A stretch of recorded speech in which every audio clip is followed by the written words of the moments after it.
hard day at the office? Backache from bending over a hot stove all day? Want to get away from it all? We offer you Escape.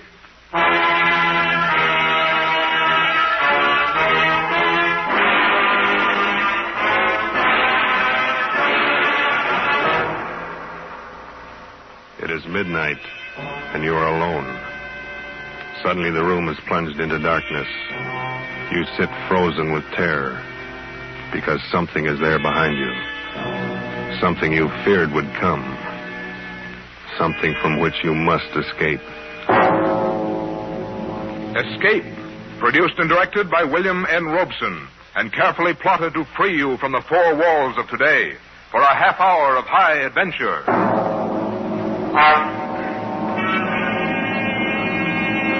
Tonight, we escape to London and a world made strange and terrifying by the workings of an ancient barbaric curse, as Montague R. James tells it in his weird story, Casting the Runes.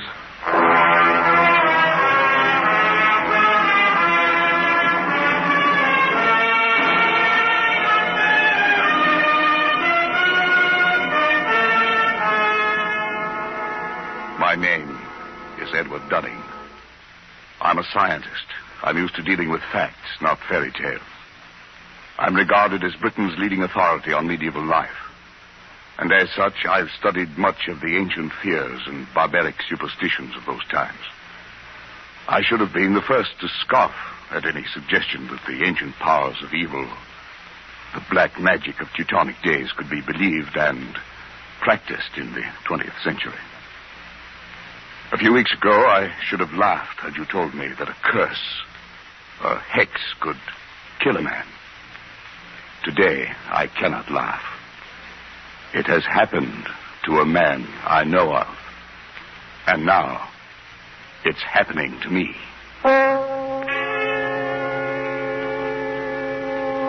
My first presentiment of danger came on that day a few weeks ago when I dropped in to see Alfred Smythe, Secretary of the National Science Association, and found him in a state of irritation. Blast it all, Dunning. I almost wish you hadn't been so brutally honest in your report on that Carswell paper. Why? What's the trouble? Oh, he's such a frightful fellow. He's raising a terrible row. You mean Carswell himself? Yes, it's bad enough a vicious charlatan like that calling himself a scientist.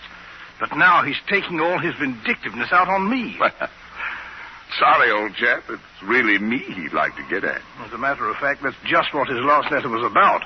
He wants to know what supposed authority wrote the report rejecting his paper. You didn't give him my name. Heavens, no. As a matter of fact, Dunning, I haven't and I won't, and for a very special reason. Call it silly, call it crazy, call it what you will. I have an uncanny feeling about that man Carswell. Why? Do you know anything about him? Nothing. I've never seen him. I only know that he wrote a paper called The Truth of Alchemy.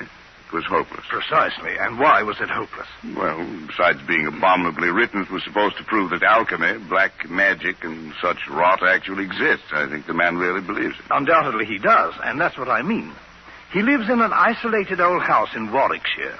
He's rarely seen elsewhere, and in his whole career he's written only two things. This paper and a history of witchcraft published 10 years ago. Yes, of course. I remember now. So that's the man. Yes, and that book was even worse than this paper. The man has a warped mind. I'm sure he's tried every unhealthy experiment in alchemy, witchcraft, and black magic. There's no telling to what lengths of vindictiveness a man like that might go. Well, it does sound a bit queer, but... Not queer, Dunning. Evil. Oh, come. Man has a right to believe what he likes. He has a right to be angry with me. Here I've glibly scoffed at the man's life's work. Well, perhaps I'm being overly suspicious and imaginative, but I think there's more than anger involved here, Edward. This may sound fantastic to you, but, well, John Harrington wrote the report condemning that witchcraft book of Carswell's 10 years ago. 3 months later, Harrington was dead. But, Alfred, what's the connection? Harrington died under very peculiar circumstances. He was walking home alone late one night, and suddenly he screamed, broke into a run, lost his hat and stick, and climbed up a tree. A dead branch gave way. He fell and broke his neck. No one's ever been able to explain why it happened. Come now, Alfred. Surely you're not suggesting... I don't know what I'm suggesting. I only know that after he reviewed Carswell's book, John Harrington didn't have a moment's peace. Now you've written an unfavorable review of this paper. If I were you, I should keep that fact well hidden. Oh, Alfred. Well, that's ridiculous.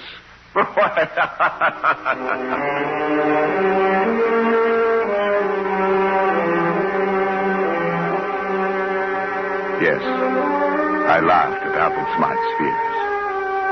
How could I have known then that I was to feel the same terror, the same agonized fear which gripped the heart of John Harrington as he crouched, panting on the branch of a tree, for another moment or two of life, while beneath him the thing came closer and closer.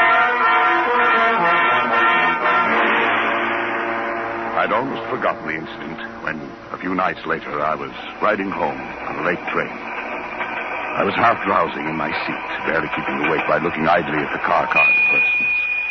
The man directly opposite me must have been doing the same, because suddenly I heard him say, "Here now, what can that one be advertising?" I followed his eyes to the window beside my head. What I saw brought me bolt upright in my seat.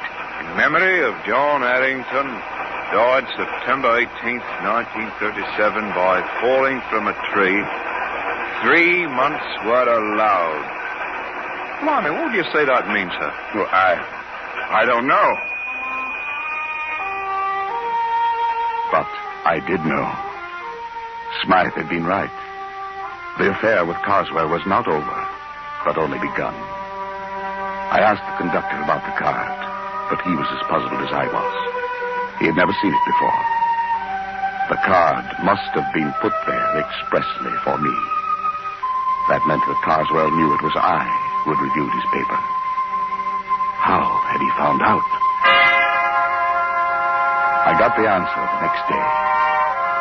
I was in the select manuscript department of the British Museum doing some research in the quiet, almost deserted room. I'd been working steadily for an hour, oblivious to my surroundings, when suddenly, just at my shoulder, I heard a voice. "Edward Dunning, you are allowed 3 months. I swung around in my seat. There was no one within 20 feet of me. I sat for a moment, shaken, and then I stooped to pick up the papers I had brushed to the floor. I straightened up to find a stout, elderly gentleman standing in front of me. Excuse me, sir. Yes? May I give you this paper? I think it should be yours. Oh, yes, so it is. I thought I had them all. This one seemed to have slid across the floor. Thank you very much. Not at all, sir. Good afternoon. He walked slowly away and out of the door. A kindly, stout old gentleman. But there was something about him that made me feel strange. I went over to the attendant. Yes, Mr. Dunning. Did you notice that gentleman I was just speaking to? Oh, yes, of course. Can you tell me his name? Why, that's Mr. Carswell. As a matter of fact, he was asking about you only the other day. Asking about me? Well, he asked who were the great authorities on medieval science. Of course, I told him you were the only one in the country. Oh, I see. Would you like to meet him, Mr. Dunning? I'll see if I can... No. No, thank you.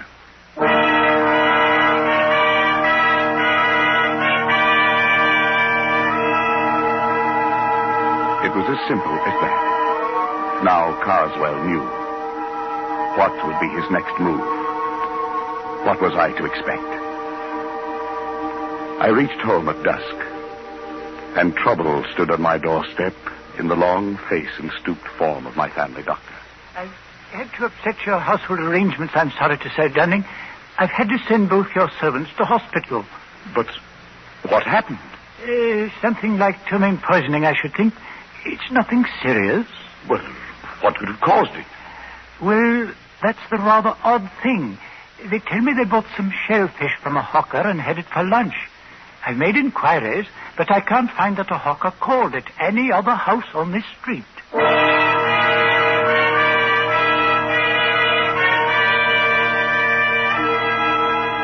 Was this the next move?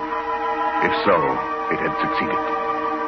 I was alone in the house, and my nervousness increased as darkness closed in and the hours advanced toward midnight. I went to bed. But almost immediately, I thought I heard something. My study door opening downstairs. I went out and leaned over the banister. There was nothing moving, nothing visible. There was only a sudden, surprising gust of warm air playing about my legs. I went back into my room and locked the door. Suddenly, the lights went out. No doubt it was only a blown fuse. But the chills were playing up and down my spine. I went over to the bed and reached for my watch under the pillow. I suppose I wanted to find out the time. I don't know why.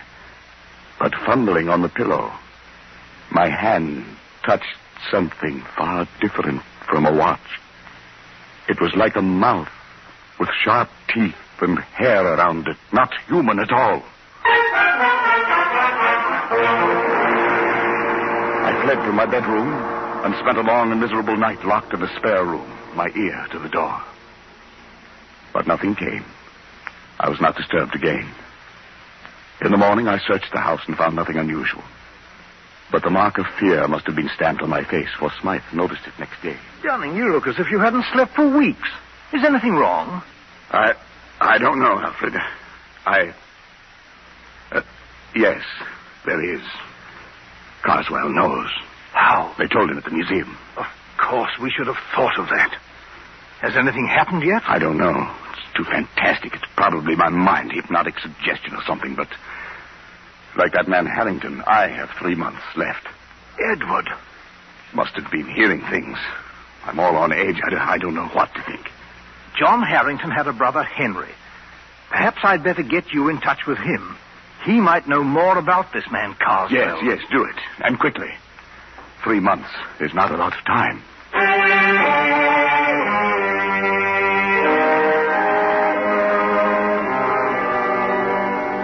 It was arranged. That night, I found myself walking down the dark street that led from the railway station to the Harrington home. It must have been along this same street that John Harrington had walked that last night. Where he had broke and run. It must have been one of these trees bordering the lonely road in which he had spent his last horrible moments. The way was dark, and there was no living soul in sight. And suddenly, complete terror gripped me. Somehow I knew that I was being followed. At first I only felt it, and then I heard it. I walked steadily on for a moment, my stomach like ice. It was getting louder, coming closer. Unconsciously, my step quickened. I could barely control myself. I wanted to scream and run. The thing came closer, closer.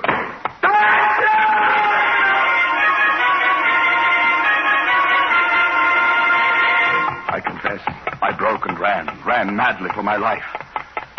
I was at a little side street. I turned down it, doubling back toward the railway station. I thought I would never make it. But finally, bright lights loomed before my eyes, and I think that I never have been so grateful for human companionship. There's no need to run, sir. The 840 won't be along for another 5 minutes. I felt very foolish. I couldn't bring myself to walk back down that street to Harrington's. I could only take the train home furtively and call Harrington next morning to beg his forgiveness.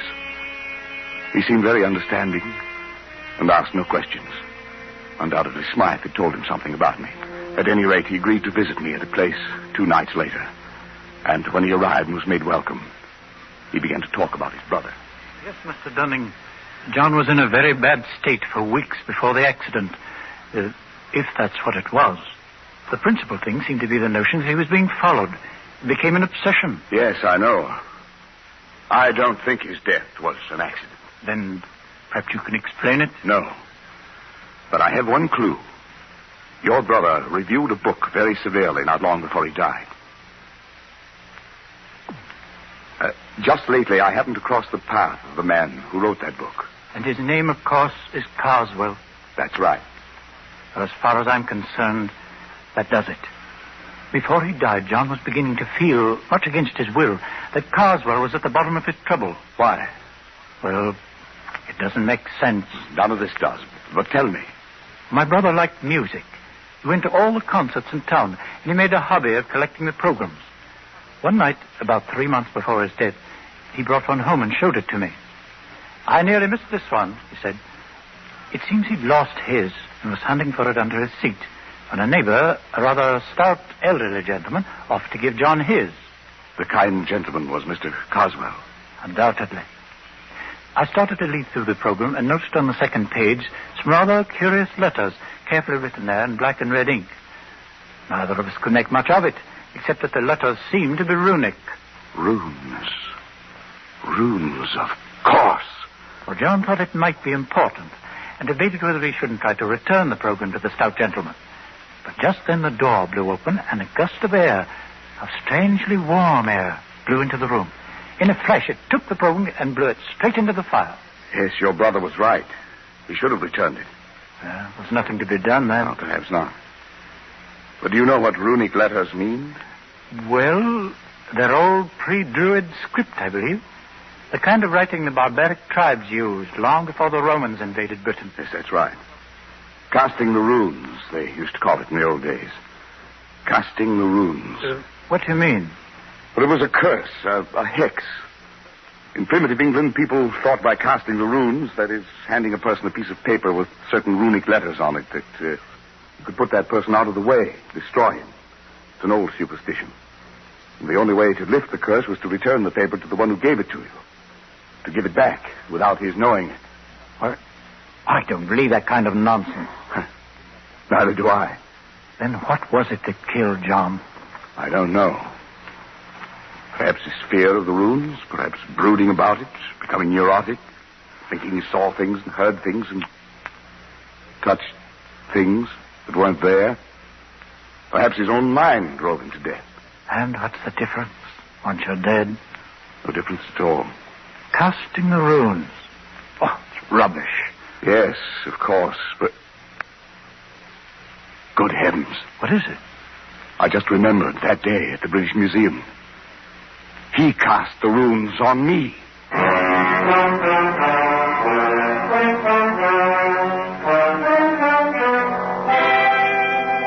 I went swiftly to the writing table, Harrington close behind me.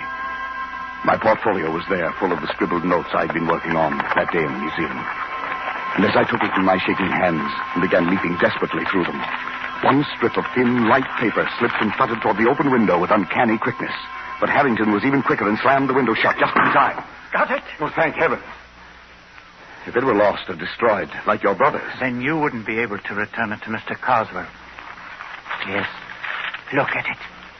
It's identical with the one John got. I looked at the flimsy paper. The characters, carefully traced in red and black, were runes, all right. That ancient language used by the Aborigines of prehistoric Britain. I couldn't decipher them.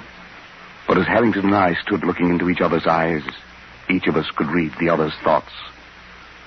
Science or not, 20th century or not, this sheet of foolscap spells death for its possessor. It spells death for you. It must be returned. Yes, I know. It must go back in such a way that that he doesn't know he's received it. That means we can't simply mail it. No, we can't. We must do it personally. That'll take doing. Well, he knows you by sight, doesn't he? Yes. You must shave your beard. It will alter your appearance. He might strike any time. I have 3 months. That's what the warning said. We've got to make good on Miss Dunning. I've searched 10 years for my brother's murderer, and now he must not escape.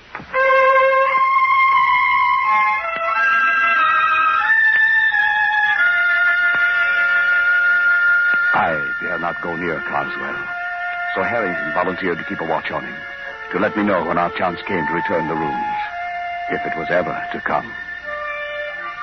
It was only a night or two after Harrington was there that I arrived home and found the calendar had come in the mail.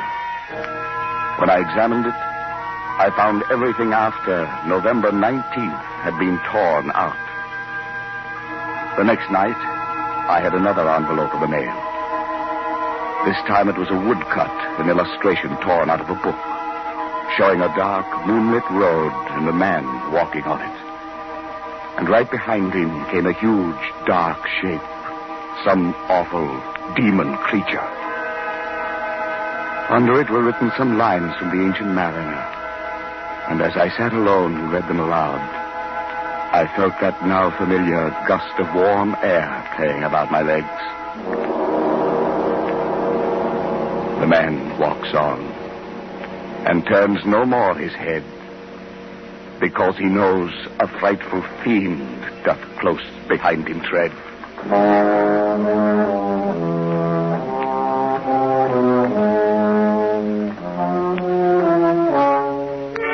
Now I knew the face of my terror, and it was with me always. Walking down the dark street at night, I heard its footsteps behind me. In my lonely house at midnight, it roamed the halls. Like the ancient mariner and John Harrington, I never turned to look. I couldn't. My nerves were going, and I could do nothing but wait. The days, the weeks slipped by, and still Harrington had no plan. I checked off the days on the calendar Carswell had sent. Now there were 8 days remaining, then 6, then 3, 2, 1. It was the evening of the 18th. My last day on Earth was to begin at midnight. I was sitting alone in my living room, bathed in perspiration, fighting to keep my nerves in check. Suddenly, I felt that warm gust of air. I listened. There were soft footsteps. A shadow seemed to cross the hall door. And then the footsteps blended into a loud bang. No, not yet. I still got 1 day more. Not yet. It's me. Oh, thank heaven. Harry. What's the matter, man? What is it? It was you knocking on the door. Your footsteps. Yes, of course. Oh, thank heaven. I thought Look, man, you've got to pull yourself together. It's tonight we have our chance. What chance? Carswell leaves Victoria Station by boat train tonight at 10. I'll get on with him there. You take the car I brought and drive to Croydon. Get on the train there. And be sure to bring the paper. Yes, I have it. You've shaved already. Good. Everything depends on his not recognizing you. This Harrington. Suppose he changes his mind. Suppose he doesn't take that trip. My time runs out tomorrow. He'll be there, and you'll do it. You'll do it well. You've got to.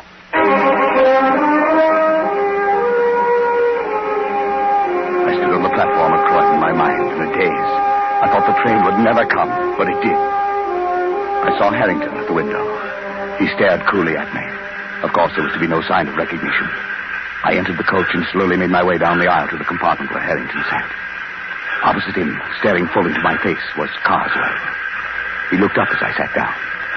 His eyes were heavy-lidded, his face bland. It was impossible to tell whether he knew.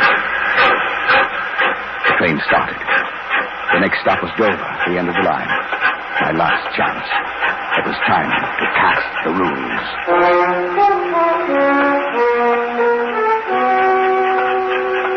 It was a strange ride. Carswell and I seated face to face, staring into each other's eyes. Harrington off to the side, pulling at his face with twitching fingers. If I could have only had a few whispered moments with him to plan our strategy, but that was impossible. The moments dragged tortuously. No one moved. Then suddenly Carswell leaned forward. I beg your pardon, sir.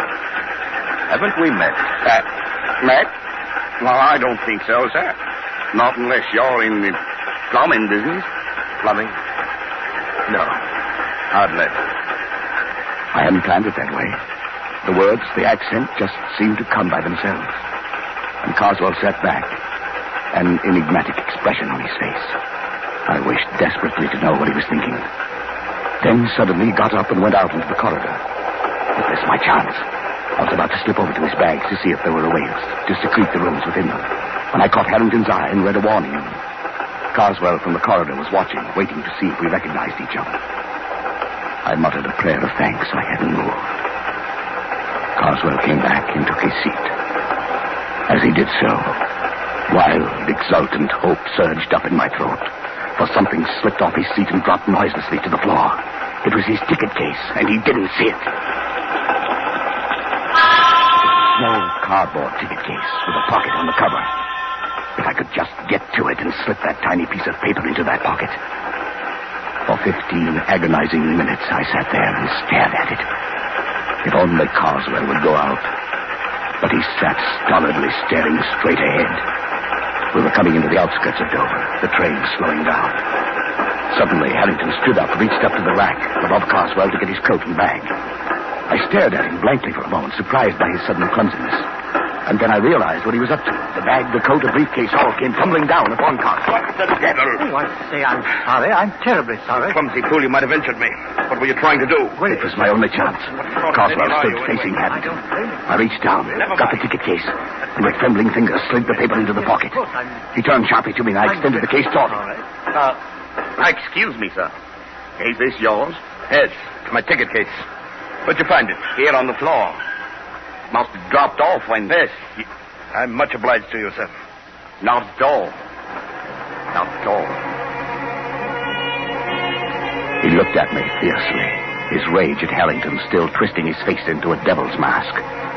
Then he glanced briefly into the ticket case and put it into his pocket.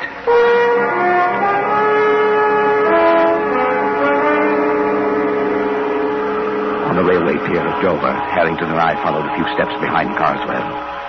I felt like I might faint. Carswell went straight to the gangway of the boat, and there the purser stopped him. Sir, does your friend have a ticket? My friend? What the devil do you mean? I'm traveling alone. Well, that's funny. I could have sworn there was another gentleman right there beside you, walking just at your elbow. Well, there isn't. And I suggest you see an oculist. Oh, I didn't see. I just felt. Sorry, sir. It must have been your rugs. My mistake. Come on, Dunning. Our job's done.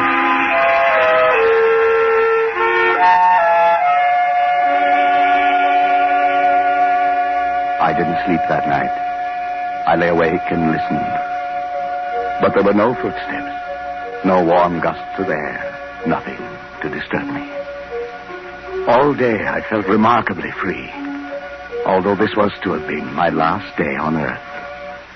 But only just now, when Harrington came in, could I really relax. Well, Dunning, have you seen the afternoon paper yet? I know, not yet. Well, here, look at it. On the second page. There. Abbeville, France.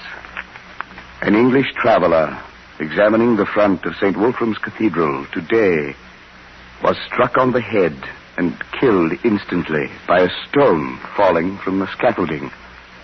A note of mystery was added by the fact that although the cathedral was undergoing repairs, no workman was on the scaffolding at the time of the accident.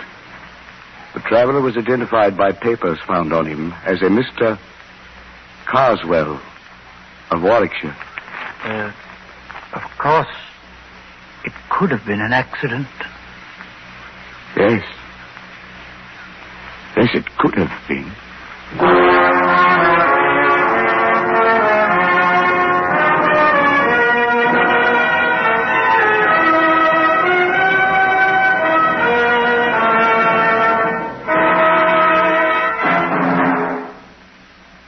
Escape is produced and directed by William N. Robeson, and tonight brought you Casting the Runes by Montague R. James. Adapted for radio by Irving Ravitch and John Dunkel, with John McIntyre as Edward Dunning, Jan Wolfe as Harrington, and Bill Conrad as Carswell. The special musical score was conceived and conducted by Cy Feuer. Next week... You are trapped in a hidden valley, high in the Andes, walled in by sheer rock precipices, and surrounding you, closing in on you, is a band of blind men who want your eyes.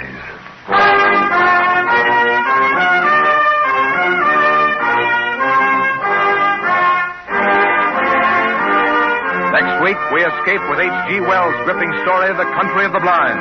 Good night, then, until this same time next week, when we again offer you Escape. This is CBS, the Columbia Broadcasting System.